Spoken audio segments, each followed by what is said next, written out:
हाय guys, आज dust of snow का हम रिवीजन करेंगे poem class 10th। So today it is a poem dust of snow written composed by Robert Frost. Robert Frost एक जो है poet, ऐसे poet हैं जो नेचर से रिगार्डिंग पोएम्स करते थे। मोस्टली इनकी जो पोएम होती थी वो नेचर से रिगार्डिंग पोएम्स होती थी और ये नेचर लवर पोएट भी कहे जाते थे। सो पोएम आप जान सकते हैं, ये डस्ट ऑफ स्नो है और इसके बारे में थोड़ा हम स्टडी करेंगे। इसमें कहा क्या गया है, बताया क्या गया है, उसको हम जानेंगे। So dust of snow is a based on the idea that nature is a great source of joy. The poet explained through the poem that when human feelings depressed, जब मनुष्य की फीलिंग जो है वो डिप्रेस्ड होने लगती है, मतलब वो अपसेट होने लगता है, मेलनचोली और डिजेक्टेड, जब डिजेक्टेड फीलिंग फील करने लगता है, द मदर नेचर यानी कि जो हमारी नेचर है, प्रकृति है, प्रोवाइड हिम, उसे प्रोवाइड करती है विद सेल्फलेस लव, निस्वार्थ प्रेम उसे प्रोवाइड करती है। It removes all the negativity and gloom from the person mind, and the poem convey a message that nothing in the nature is ugly, कि nature में, प्रकृति में कोई भी ऐसी चीज़ नहीं है जो अगली हो, इन ऑस्पिशियस और निगेटिविटी। आपको ये पोएम में बताया गया है जो हमारी प्रकृति है, मतलब नेचर है, नेचर ऑलवेज रिमूव नेगेटिविटी इन पॉजिटिविटी में। तो आप इसमें रिमेंबर रखिएगा इस पोएम में डस्ट ऑफ स्नो में क्या बताया गया है। सो एक बार फिर रिमेंबर कर लीजिए, who is the composer of this poem? Robert Frost. Poem का नाम dust of snow. So central idea हम इसका रीड कर लेते हैं। It is a fine and short poem of Robert Frost. The poet was in the depressed mood. इसमें इसका central idea आपका आएगा यूपी बोर्ड में, और सीबीएसई बोर्ड के लिए ये इसका सैमरी रिमेंबर करना ज़रूरी है और पोएट का नेम रिमेंबर करना ज़रूरी है। यूपी बोर्ड के लिए सेंट्रल आइडिया, और सेंट्रल आइडिया अगर आपको भी आ जाएगा सीबीएसई बोर्ड वालों को, वो भी बेनिफिशियल है। 2022 में ये आया हुआ है और तीनों सेट में आया हुआ है। इसका बहुत ही मोस्ट इंपॉर्टेंट सेंट्रल आइडिया है। It is a fine and short poem of Robert Frost. Robert Frost के द्वारा ये शॉर्ट पोएम लिखी गई है। देख सकते हैं ये जो पोएम है ये रॉबर्ट फ्रॉस्ट के द्वारा लिखी गई है। राइटर्स का नेम क्या है? Robert Frost. The poet was in depressive mood from a hemlock tree.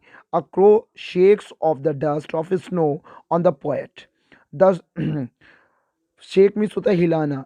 एक क्रो जो होता है वो शेक ऑफ कर देता है डस्ट ऑफ स्नो को ऑन द पोएट पर। The snow change the poet's mood, और स्नो जो है पोएट के मूड को चेंज कर देती है। एंड मेक हिम हैप्पी, और उसे खुश बना देती, यानी जॉयफुल बना देती है।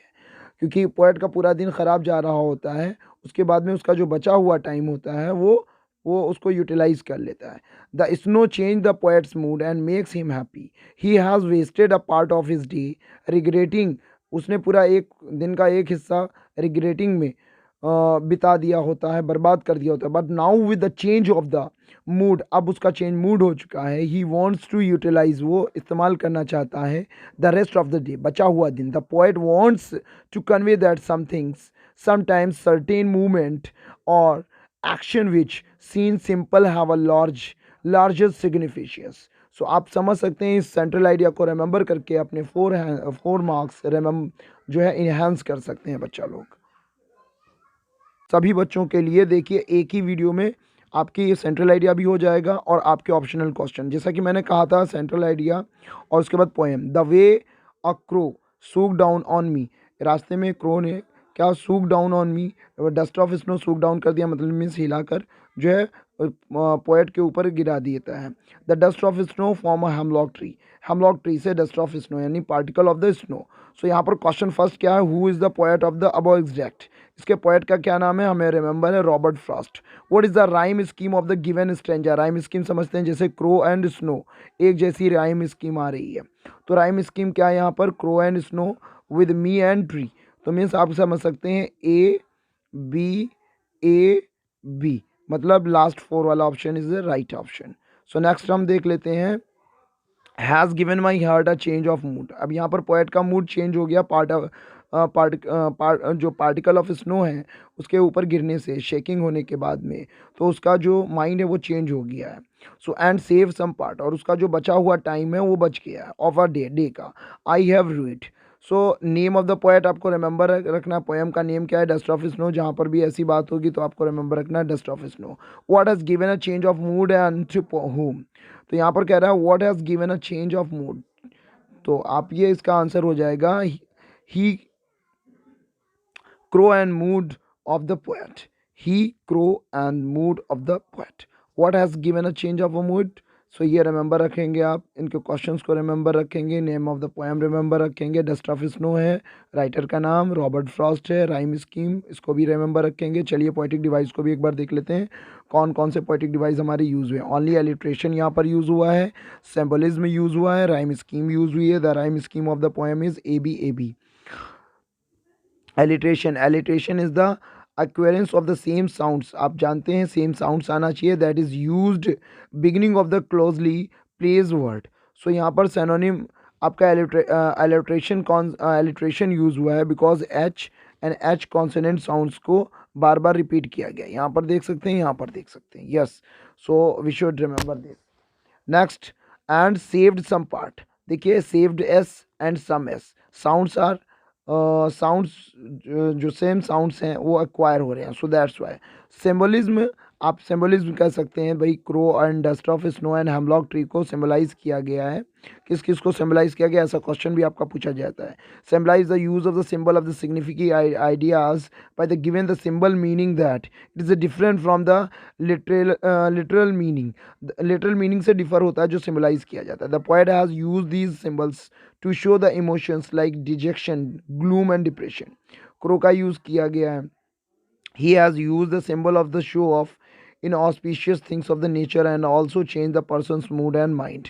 Rhyme scheme यहाँ पर क्या है, A B A B, remember this, A B and A B. So आपको ये रिमेंबर रखना है। नेक्स्ट देख लेते हैं क्या इंपॉर्टेंट रोल है। सिग्निफिकेंट मोरल की, हमें सिग्निफिकेंट मोरल क्या सिखा रहा है उसको भी देख लेते हैं।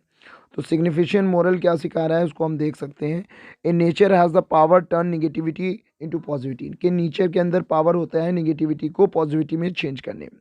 It has the power of transform the mood off the person, person के मूड को चेंज करने की पावर होती है इसमें, नेचर में। किसमें, नेचर में।